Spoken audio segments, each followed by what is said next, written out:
Bonjour à tous et bienvenue dans cette émission spéciale de CGTN français. C'est une émission spéciale de notre chaîne qui s'appelle Rencontre avec le monde.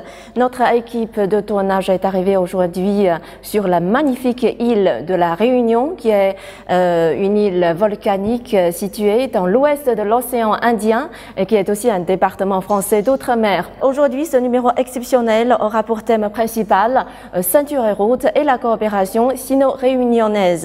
J'imagine que pour beaucoup de Réunionnais, l'initiative ceinture et route est un concept peu familier, de même que peu de Chinois ont entendu parler de l'île de la Réunion. Donc, pour commencer cette émission, je vous propose de regarder tout d'abord un reportage afin de mieux découvrir cette île de la Réunion et pour mieux comprendre l'initiative ceinture et route.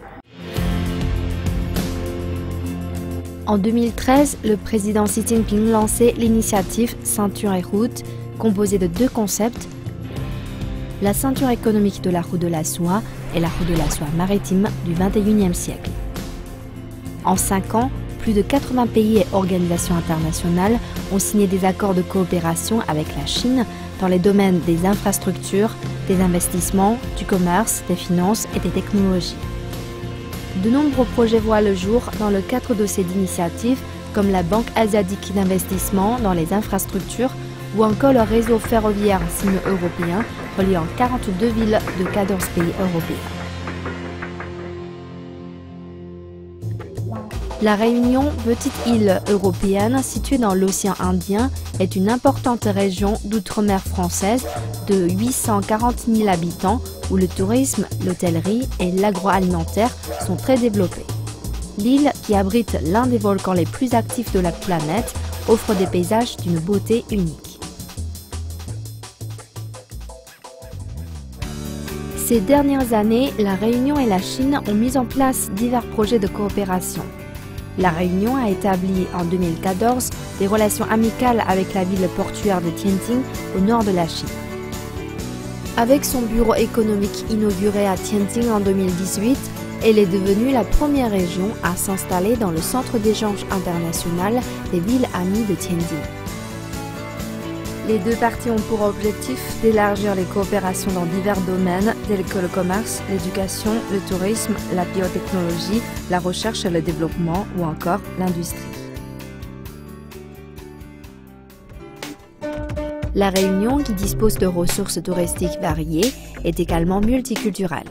On trouve parmi ses quelques 840 000 habitants des descendants d'Européens, d'Asiatiques et d'Africains. Plus de 30 000 Chinois y vivent. Depuis le lancement de la stratégie ceinture et route, la Réunion développe activement ses relations avec la Chine et accroît notamment le nombre de vols directs vers la Chine, permettant ainsi d'approfondir les relations sino-réunionnaises et franco-chinoises. Merci de nous retrouver. Aujourd'hui, nous sommes en compagnie de 4 invités. Je vais les présenter maintenant. D'abord, c'est Monsieur Didier Robert, vous êtes le président de la région Réunion. Bonjour monsieur, bienvenue Bonjour. Dans notre émission.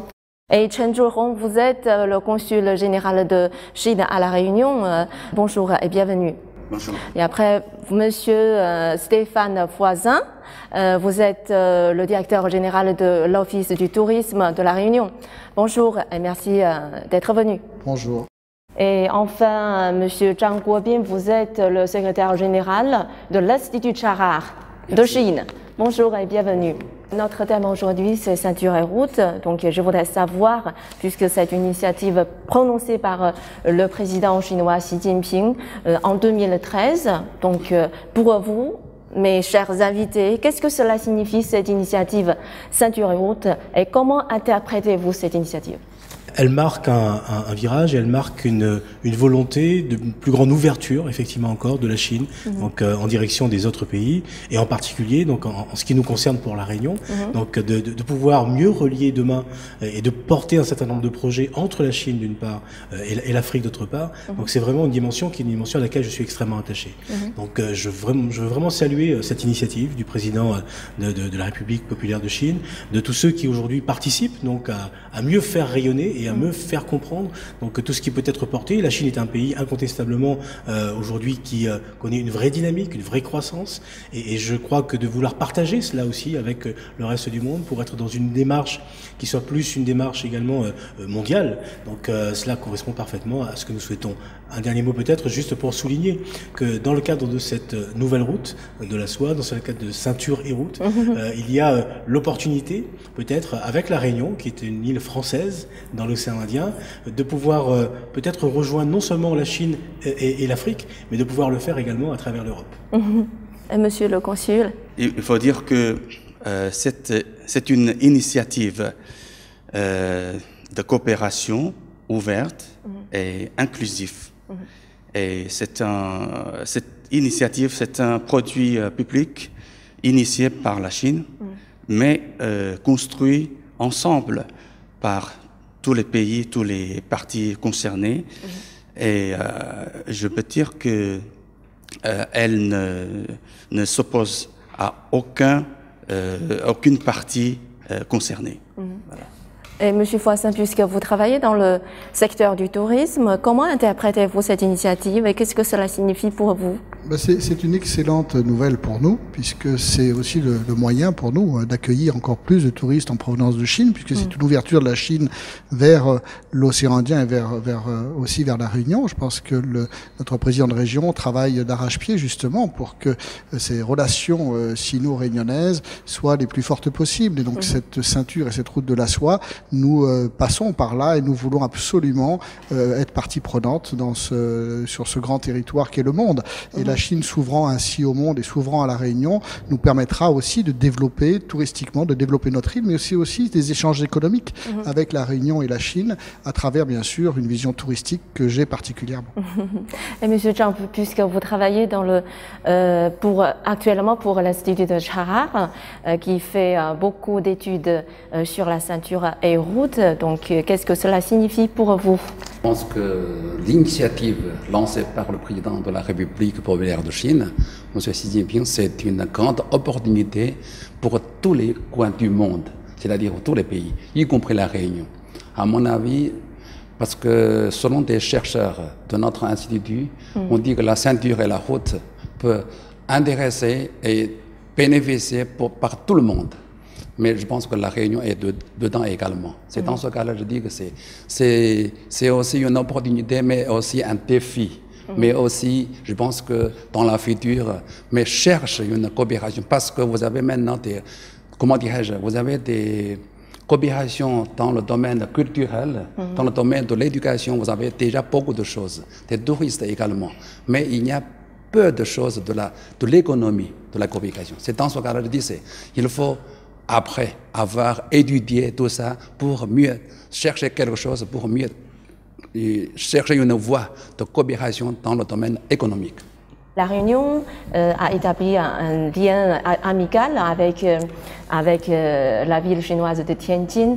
Pourquoi avoir choisi Tianjin? Vous trouvez des points communs entre les deux? Pourquoi? De quelle raison?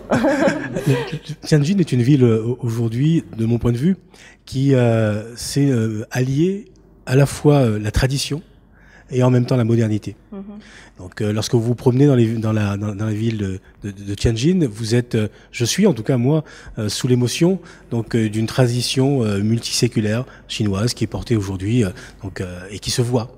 Et en même temps, quand vous êtes aujourd'hui sur la zone d'activité, donc qui est en plein développement, avec un port qui est parmi les premiers ports donc de Chine aujourd'hui, et qui est le port qui de la Chine relie aussi la Réunion.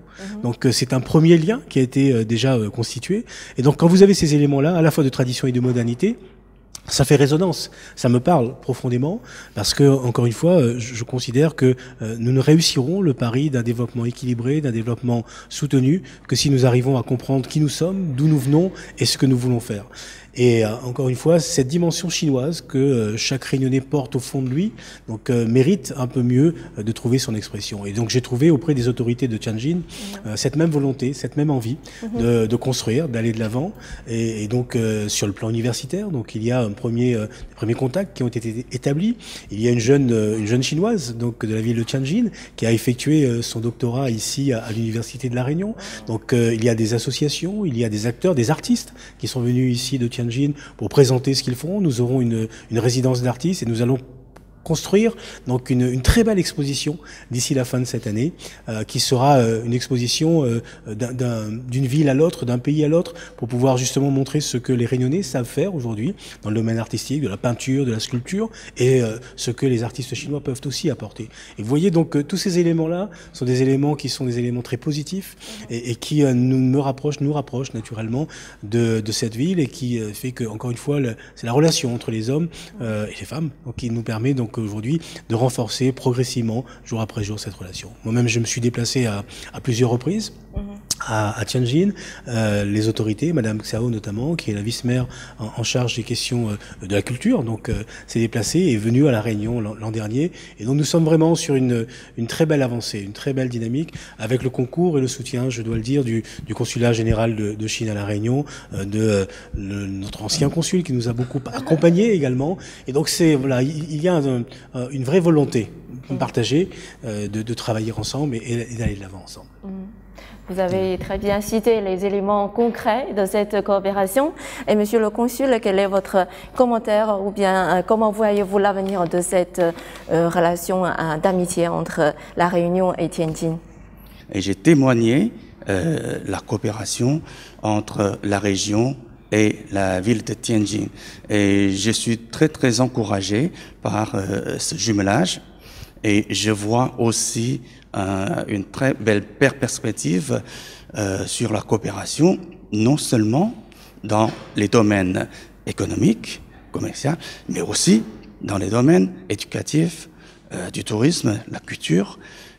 C'est pourquoi je suis là pour travailler, pour promouvoir ce lien d'amitié et de coopération dans tous les domaines. L'année dernière, après la visite du président à Tianjin, il y a un ami qui m'a dit: c'est votre président qui est là. Moi, je sais que c'est mon président. Il dit: c'est le président. Oui, il m'a dit: c'est parce que vous étiez le consul général de Chine à La Réunion. Oui. Votre président est là, il a bien fait sa visite, mais il faut que, c'est mieux que tout le monde puisse savoir un petit peu en ce qui concerne de La Réunion.